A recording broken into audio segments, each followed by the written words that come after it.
Hello, my friends. Good morning, good afternoon, good evening, happy weekend. Here comes another information.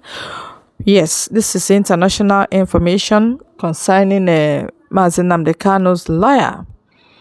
Before I go into the details of this news, I have to remind you that this is Friday. Like usual, as usual, we do it on this channel, reminding ourselves. Remember to have some rest for yourself. And then tomorrow, Sabbath, remember to honor your God. This is the main duty of man. Thank you. Okay, the news goes thus. Nnamdi Kanu's lawyer, Bruce Fein, has taken up the case because the lawyers wrote Washington, D.C., wrote them concerning the persistent and continued detention and unlawful detention that is going on in Nigeria against Mazi Nnamdi Kanu. Now, Bruce Fein said, no. He has waited too long and all this and all that he will do everything, possible best to make sure that Nigeria will not go away with this. Well, Bruce Fein is here. I want you to hear him. I'll be right back.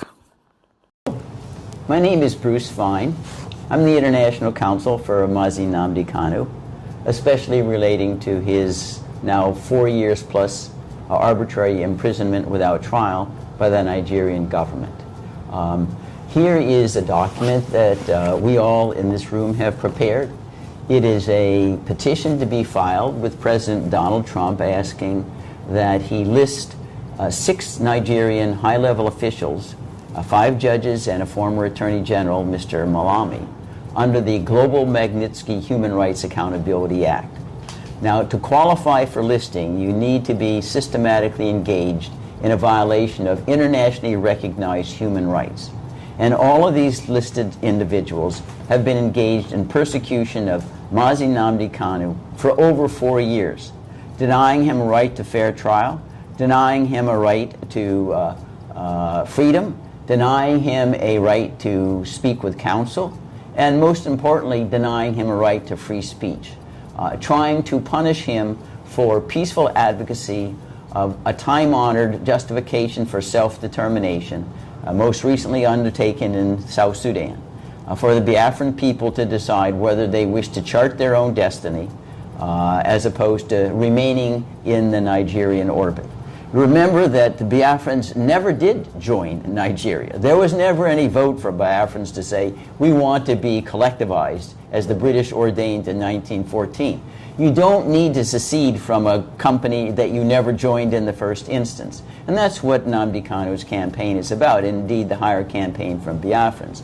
So this particular provision of the Global Magnitsky Act empowers the president to freeze all the assets and to prohibit any travel to the United States of any person listed under the Act, which means they would never travel to the United States. Many of them may have homes here, and may have stocks here. All of those be frozen. They couldn't do any business here ever.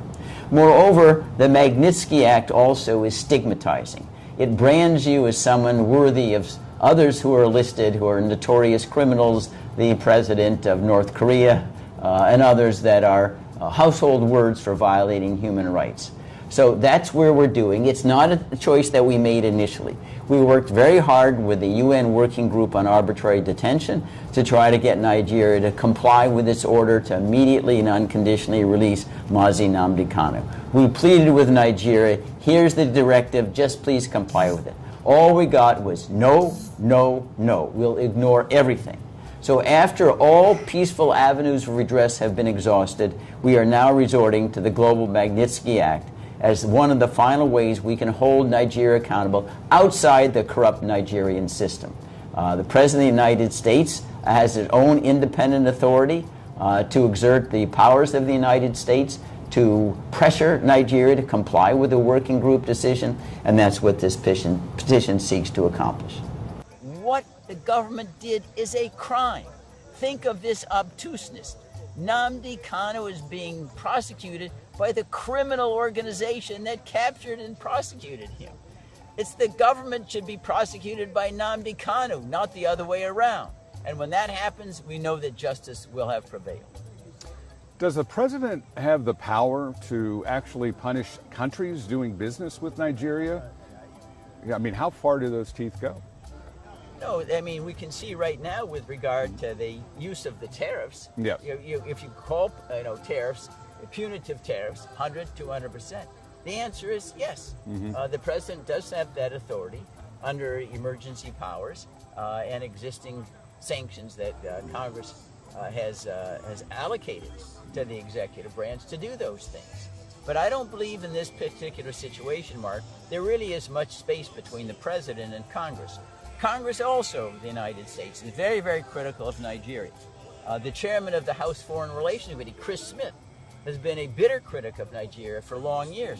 And Congress could do something like expel Nigeria from the United Nations. That was done in a similar way, it was suspension. During the period of apartheid in South Africa, the United Nations suspended South Africa until it abandoned apartheid after Nelson Mandela was released. It was suspended for over 2 decades. That sanction is looking Nigeria in the face right now. That you continue to defy international human rights.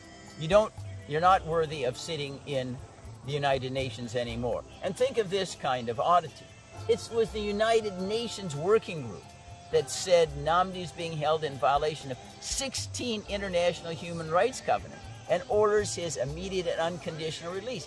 It is an arm of the United Nations. So how can Nigeria be part of an organization which is flouting at the same time? It just doesn't compute. And again, we hope that Nigerians will get control of themselves. There's a way in which you can use peaceful avenues of redress, separation. It doesn't need to be violent. It's happened in Czechoslovakia divided. It happened when Sudan divided. It's been done before. They need to get the negotiating table with Mazi Nnamdi Kanu so that everybody can be a winner. If it's not, we risk everybody being a loser. As an attorney, one last thing. Bruce, if you could expound on the difference of how they captured Mazi Nnamdi Kanu. Was it more of an arrest or a kidnapping? No, this was a kidnapping out and out. He's driving to the airport in Nairobi. They kidnap him, take him to secret premises, torture him for 8 days, then stick him in a private plane to go back to Abuja. That is kidnapping by any other name. Moreover, the Nigerian courts themselves have acknowledged the kidnapping but said, well, it doesn't really matter. You can prosecute the fruits of your kidnapping, which runs contrary to all law. That is, a fundamental rule from the beginning of time is you shouldn't let crime pay. Well, what's happened here is the Nigerian courts has told the government, you can make crime pay. You can engage in crime to capture somebody and then keep them and prosecute them and put them in prison. That really turns justice upside down. All right, thank you, Bruce Fein. You've all heard reference. All fingers crossed, all hands on deck. God is not relenting. He will do what he will do. Inasmuch as God is keeping Mazi Nnamdi Kanu alive, there's a plan he has which man cannot fathom. And he will accomplish it, I know. I know him not to have abandoned projects. He did not abandon Mazi Nnamdi Kanu, and he will not abandon Mazi Nnamdi Kanu. And Biafra project is a must. Biafra is a must. We must have it. It doesn't matter how long, but it must come. Thank you all. God bless you all.